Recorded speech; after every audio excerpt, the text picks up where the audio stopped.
మంత్రస్థాని విధముగా మంత్ర దొరక వంద చేసినప్పుడే అరవన్న కలియరాడు దేవుడా ఏ తీరు బయట పడుతూ ఉన్నాడే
కొడుకే పుట్టాడు తల్లి నా గర్భాన కొడుకు పుట్టింది నా పాపం ఎక్కడికి నా కొడుకును కళ్ళారా చూసుకుంటా నీ కొడుకును నీకు ఇచ్చే యోగ్యత లేదు అమ్మా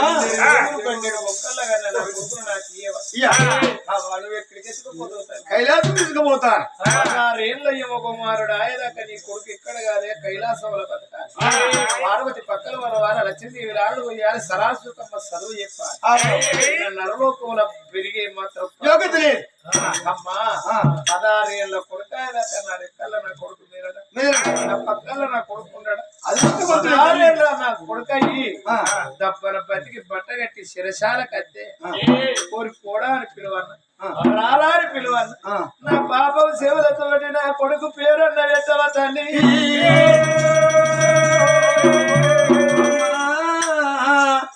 9 నవమాసాలు కొడుకును అన్నా కొడుకు నాకిన వేరే యోగ్యత లేదన్నావు నా పాపం సేవలతో పేరన్న పెట్టవన్నది నీ కొడుకు పేరే పెడతా ఉన్నానే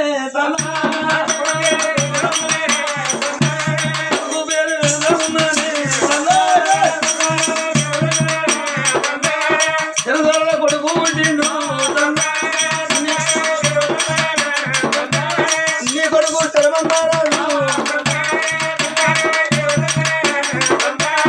నలుగురు బాధలున్నారమ్మా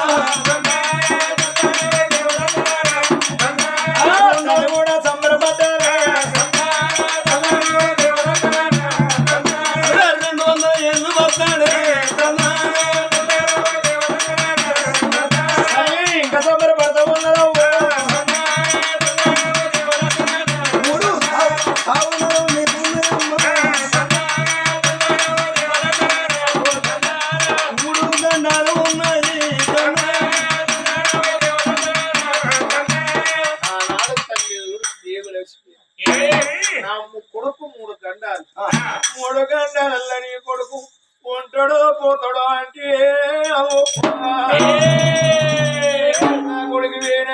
ఎవరి కొరకు జీవించాలి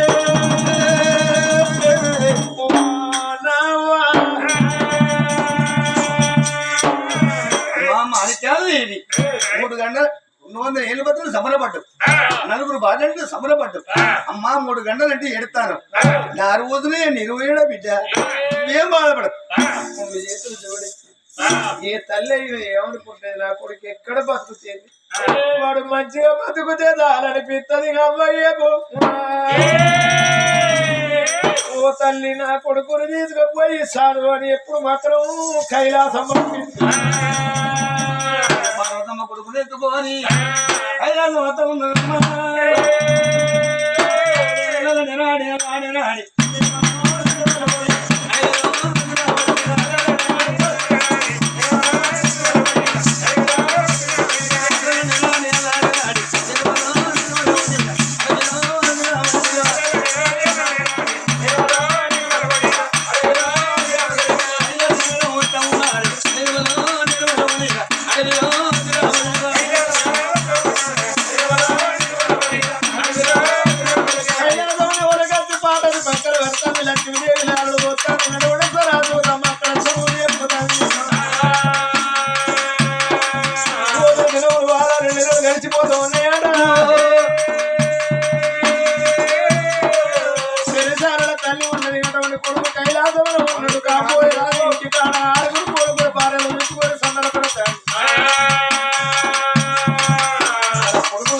ఇక్కడ చూడు చల్లని శాంబాపురి పట్నంల మరి ఈ జంతువులన్నీ వచ్చి మాత్రం పంటలు పైర్లన్నీ నాశనం చేస్తాను, పంటలు పైర్లన్నీ నాశనం చేస్తానే. ఇప్పటికప్పటికి ఊరిలో రాజు ఉంటే రాజుతో మొర పెట్టుకుంటారు, పెద్దోడు వెళ్తే 10 మంది బయలుదేరుతారు. మరి వారి నేను పోతాను కాలువదీయ పోతా చెరువు కాలు ఉంటే నేను పోతాను రా అంటే అత్తడా ఎవరు రాడు. అదే ఊరికి పెద్ద మనిషి వాడు పోతాడు రావరా ఎగెత్తాడు. మరి వారి రాజు దగ్గర పోదా మరి గంటబడి ఏనుగలు ఏనుగులు మరి మాత్రం నక్కలు ఎన్నో జంతువులు వచ్చి మన పంటలు పైర్లు పాడు చేస్తారు. కాబోయే రాజు దగ్గరికి వచ్చినారు, అయ్యా మన పంటలు పైర్లన్నీ జీవజంతువులు పాడు చేస్తానే వాటి పారదోలాల నువ్వు రావాలయ్యా అన్నాడు. వారి ఎవరి చేను కావాలో వాడు కాసుకోవాలి, నేను మేము పడచ్చుడు ఏంద్ర అరే అయ్యా నువ్వు రాజు నువ్వు ఒక్కరి బయలుదేరి తప్పు అంత రాజు పోతాడా నిన్ను చూసి ఇంకో 10 మంది బయలుదేరుతారు రావాలన్నాడు. కాంబోయే రాజు ఇల్లడు బారాలు ఈ ప్రగతి సందడి బారాలు సక్కరవే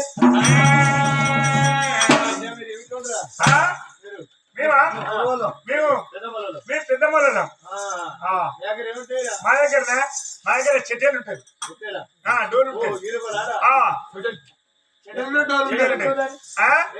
గిరగిర తిప్పి ఒక్కసారి ఇట్లా అనుకో పిత్తుకుంటుంటాయి సెటల్ అంతేనే. అంత సమక తీర్థాలు చూడు వాడితో కోసుకుంటాడు నీ కాలువకు తైలమో అత్తగారు పుణ్యమో వాడు నన్ను నిలిచిపెడతాడు సమక తీర్థం సెటల్ పడుతుంది. ఈ సెటల్ దెబ్బగా కోతలు పిత్తుకుంటాయి. పూరం పాడి అందరు తీసుకున్నాడు, బలగాన్ని తీసుకొని కాబోయేరా తన బయలు వెళ్ళినాడు.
పారదోలుకుంటా 12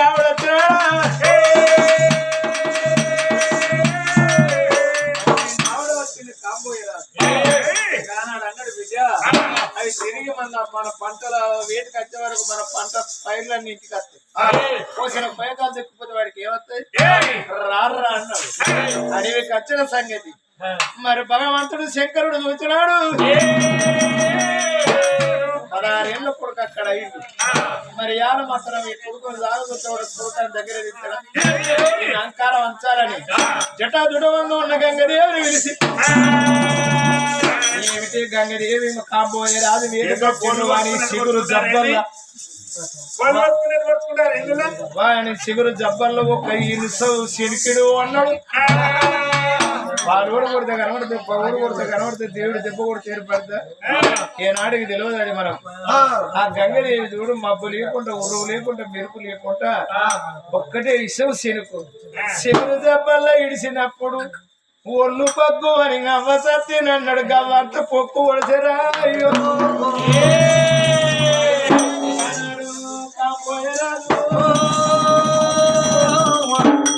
కలిసిపోయి నవరుసులు గారుతున్నాయి నవరుసులు గారి బిడ్డ నా ఈపులేమో పగ్గు అన్నది నా ఈపుల గవ్వంత పప్పు వచ్చి నవరుసులు గారుతారు ఆ పుండుల పురుగులు తయారైనాయి అవ్వ సతీ అయ్య సతీ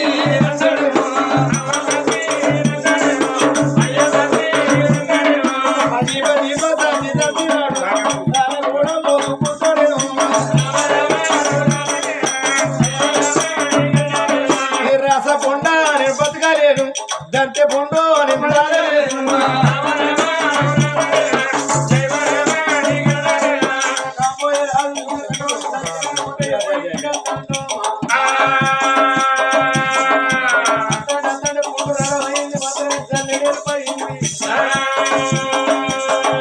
ఎగుదొడ్డు పురుగులు మాత్రం గిడిగిడి మాంసాన్ని కొరుకుతాయి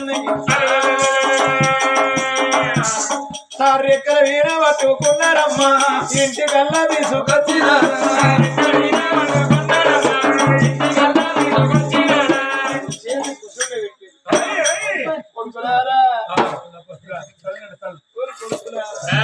డాడీ భయ్యా నీకు ఎప్పుడు పైస కావాలి ఐస్ క్రీమ్ పోతాను డాడీ ఐస్ క్రీమ్ పోతాను ఐస్ క్రీమ్ పోతాను అవకే ఇచ్చారా నాకు గుచ్చి బాగా ఇచ్చిపోయిన తప్పని అడవిలో జారిపోతే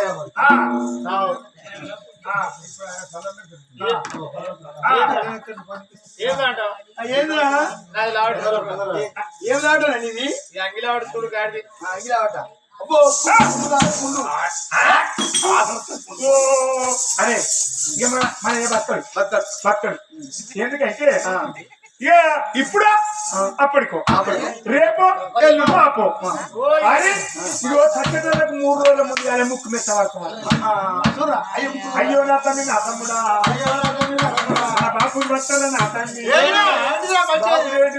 బాబు ఏంటో కాదు ముక్కు పట్టి చూసిన అనుకో సచ్చటలకు 3 రోజుల ముందుగానే ముక్కు పెట్టబడుతుంది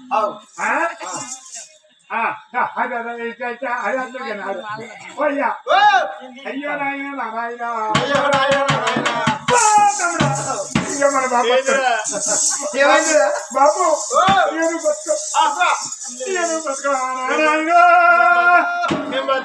నువ్వు బతుకవు నాయనా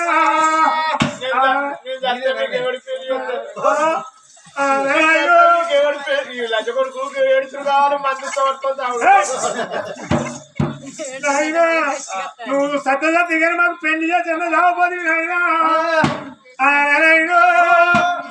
మాకందరూ ఏకున్నా ఇంకొక్కరు చేసిన అందరం చదువుకుందావు నాయనా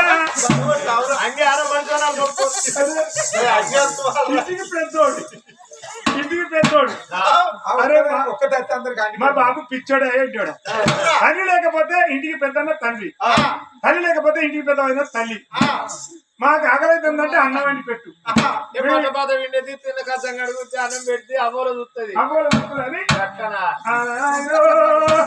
ఎవరో కప్పులు ఇచ్చినావు నాయనా అయ్యో మనకిచ్చేటోళ్ళ పేరు చెప్పు కానీ మనం ఇచ్చేటోళ్ళ పేరు చెప్పకు నాయనా.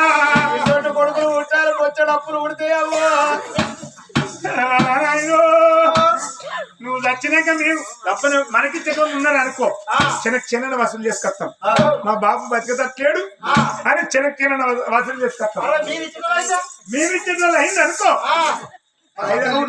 కాదు. ఒక్క ముచ్చట మనం 10 లక్షలు తీసుకొస్తాం. 10 లక్షలు తీసుకొస్తాం. 10 లక్షలు తీసుకొచ్చి పిల్లర్లు పోతాం. 10 లక్షలు తీసుకొచ్చి పిల్లర్లు వచ్చినాక డబ్బులు మన దగ్గర వెళ్ళాయి. మన ఏం దిక్కపోతాడు? మన పిల్లలు దిక్కపోతాడు. మన పిల్లలు దగ్గర వచ్చి దిక్కపోడు.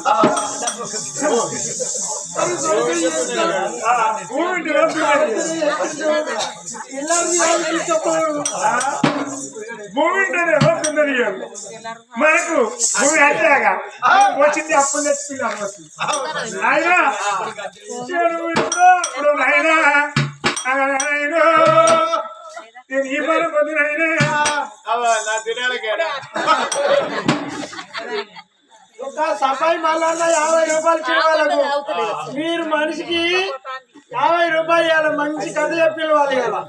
ఒక సఫాయి మల్లన్న 50 రూపాయలు ఇచ్చిన వాళ్ళకి ఇవ్వాల. మీరు మనిషికి 50 రూపాయలు ఇవ్వాలి. మీరు ఒక సఫాయిని 50 రూపాయలు ఇచ్చిన వాళ్ళు. మీరు అందరూ ఒక రైతులు మనిషికి 50 రూపాయలు ఇవ్వాలి. సఫాయి మళ్ళీ పేరు మల్లన్న అసలు పేరు మల్లన్న. మా తాత పేరు చెప్పుకున్నాడు మల్లన్న. సఫాయి సారే అని అసలు పేరు మల్లన్న. మల్లన్న అందరికీ దేశం అంతా మన